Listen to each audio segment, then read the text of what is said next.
Le Burkina Faso, niché au cœur de l'Afrique de l'Ouest, possède une histoire aussi riche et stratifiée que sa terre rouge vibrante. Des vestiges archéologiques murmurent des récits de présence humaine remontant à des millénaires, à une époque où le désert du Sahara était un paysage luxuriant et verdoyant. Ses premiers habitants ont laissé leur marque sous la forme d'outils, de poterie et d'art rupestre, nous offrant un aperçu de leur vie et suggérant les racines profondes de la civilisation humaine dans la région. Au fil des siècles qui se sont transformés en millénaires, des sociétés organisées ont commencé à émerger de la nuit des temps.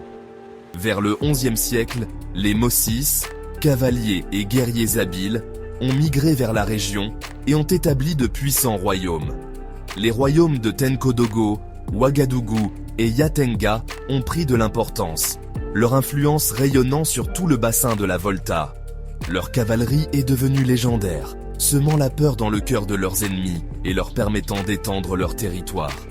À la tête du royaume Mossi de Ouagadougou se trouvait le Moro Naba, un personnage d'une puissance et d'un prestige immense.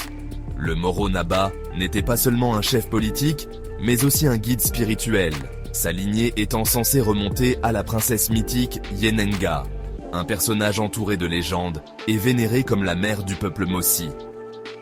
La cour du Moro Naba était un centre de pouvoir et d'intrigue, un lieu où des alliances étaient reforgées, des conflits étaient réglés et le destin du royaume était décidé.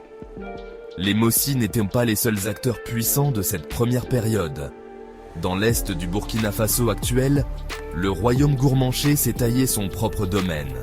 Connus pour leurs artisans qualifiés et leur culture dynamique, les Gourmanchés ont établi un royaume florissant qui a laissé une marque indélébile sur l'histoire de la région.